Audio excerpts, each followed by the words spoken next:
যেই মানুষটা আপনাকে নরম পেয়ে সস্তা ভেবেছে আপনি কঠিন হয়ে তাকে নতুনভাবে ভাবতে শেখান। যে আপনাকে পেয়েও বোঝেনি, হারিয়ে গিয়ে তাকে না পাওয়া বোঝান।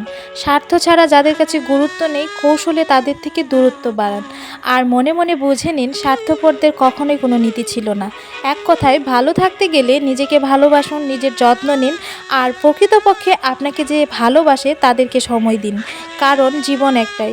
জীবনকে এমনভাবে ভালোবাসুন যেন আপনার আত্মা শান্তি পায়। আসসালামু আলাইকুম, কেমন আছেন সবাই? আমি তো আলহামদুলিল্লাহ অনেক ভালো আছি। আজকের ব্লগটা অনেক সকাল থেকেই শুরু করে দিয়েছি। আর সকাল সকাল আজকে আমি ভাত নিয়ে বসেছি। আমি ভাত খুব কম টাইমে ভাত খাই। আজকে সকাল সকাল ভাত খেয়েছি, কেন জানি ভাত খেতে ইচ্ছা করেছে। আর এদিকে আমার রান্নাঘরের অবস্থা দেখেন। তো সব কিছু পরিষ্কারও করে নিয়েছি। আর রান্নাঘরে যে কোনো কিছু রান্না করতে গেলে আমার অনেক বাটি আমি জমিয়ে ফেলি, থালি বাটি, আবার সেগুলো ওয়াশ করতে হয়। আর এই দিক দিয়ে কিছু বিস্কিট আনা হয়েছিল, আমার এটা খুবই পছন্দের। বাটার জাতীয়, কুকিজ জাতীয় যত রকমের বিস্কিট আছে সেগুলো আমার খুব পছন্দ। বাসায় সেগুলো শেষ হয়ে গিয়েছিল, আর আমার হাজব্যান্ড রাতের বেলা নিয়ে এসেছে, সেগুলো গুছিয়ে রাখছি। অনেক সময় আমি এগুলো গুছিয়ে রাখি না, যার কারণে পরবর্তীতে আমি বিস্কিটগুলো আর খেতে পারি না। যেমন ধরেন এই বাটার বাইট বিস্কিটটা কাগজের ভিতরে থাকতে থাকতে অনেক সময় অর্ধেকটা নষ্ট করে ফেলি। আজকে এই জন্য সকাল সকালই আমি এটার সিস্টেম করে নিয়েছি। আর এই বিস্কিটগুলো আমি আমার রুমে রাখছি। রুমে রাখলে অনেক সময় সুবিধা, হাতের কাছে পাওয়া যায় আর দূরে যেতে হয় না। আমি কিন্তু খুবই অলস। আর এদিক দিয়ে দেখছিলাম বেশ কয়েকদিন যাবৎ মানে শুটকি মাছগুলো আমি রোদে দিব ভাবতে ভাবতে দেওয়াই হচ্ছিল না। তো রোদও তেমন ছিল না বেশ কিছুদিন যাবৎ। আজকে কিছুটা রোদ উঠেছে, ভাবলাম যে এই কিছুটা রোদেই আমি শুটকিগুলো শুকাতে দেই। আর আমার বাসায় শুটকি তো আমি একা খাই, আমার হাজব্যান্ড খায় না, যার কারণে একটু সময় লেগে যায় শুটকি খেতে খেতে। একার জন্য তেমনটা রান্নাও করা হয়নি। আজকে বাসার যত রকমের কাজ ছিল সেগুলো সেরে আমি বাজারে চলে গিয়েছি। তো বাজার থেকে আমি ইলিশ মাছ নিয়েছি আর মুরগিটা আমি সবসময় টাটকাটা নিয়ে এসে খাওয়ার চেষ্টা করি। আমি ফ্রিজে রেখে অনেক দিন যাবৎ খাই না। আপনারা দেখেছিলেন আমার আগের ব্লগে আমি গ্রাম থেকে এই কচুগুলো নিয়ে এসেছিলাম। এই কচু দিয়ে আমার ইলিশ মাছ খেতে ইচ্ছে করছিল, যার কারণে এগুলো নিয়ে আসা হয়েছিল, কিন্তু রান্না করা হচ্ছিল না, বাসায় ইলিশ মাছ ছিল না। তো আজকে ইলিশ মাছ নিয়ে আসলাম, ভাবলাম যে এই রান্নাটা করব। এটা আমার খুবই পছন্দের আর এটা আমি শুধু একা খাবো, যার কারণে খুব অল্প অল্প করেই রান্না করব। আর এদিক দিয়ে মুরগিটা কেটে রেখে দিলাম, আর ইলিশ মাছগুলো খুব সুন্দরভাবে কেটে ধুয়ে নিয়েছি।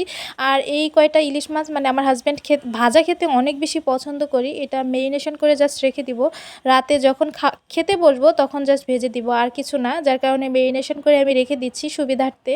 আর এগুলো দিয়ে আমি রান্না করব কচু আর পেঁপের তরকারি। কারণ কচুটা শুধুমাত্র আমি খাবো আর আমার হাজব্যান্ড খাবে না, যার কারণে ওর জন্য আলাদাভাবে তরকারি রান্না করতে হবে আমার। আর আমার তরকারিটা অনেক মশলা দিয়ে অনেক স্পাইসিভাবে আমি রান্না করব, যেটা ও খেতেও পারবে না।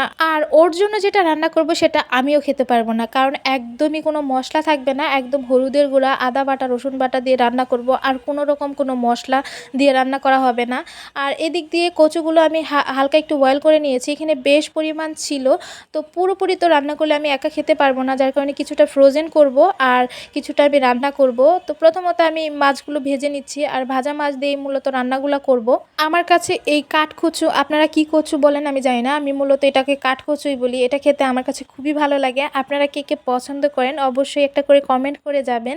তো এটা খুব ঝাল করে মানে নিজের মন মতো করে রান্না করেছি, কিন্তু আমার হাজব্যান্ডের তরকারি দেখলেই বুঝতে পারবেন এর ভিতরে কোনো মশলা নেই, কিচ্ছু নেই, ও ওটাই পছন্দ করে। আর এদিক দিয়ে তো আমি এই তরকারিটা বসিয়ে দিলাম, আর ওই দিক দিয়ে ওর তরকারিটা বসিয়ে দিলাম।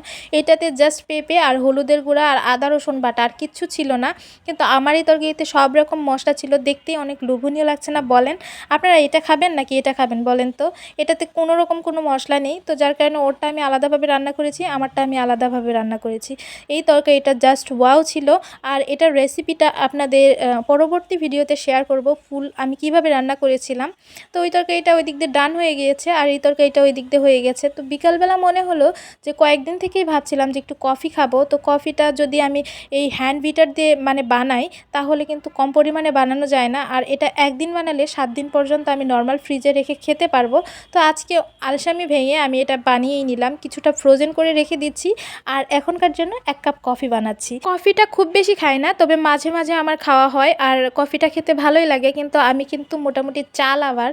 আপনারা যারা যারা এইভাবে কফি ট্রাই করেননি তো একবার ট্রাই করে দেখতে পারেন, খুবই মজা হয়, খুবই সুন্দর হয়, একবারের জন্য হলেও চেষ্টা করে দেখবেন। তো আজকের ভিডিওটা এই পর্যন্তই, সবাই অনেক ভালো থাকবেন, সুস্থ থাকবেন, আল্লাহ হাফিজ।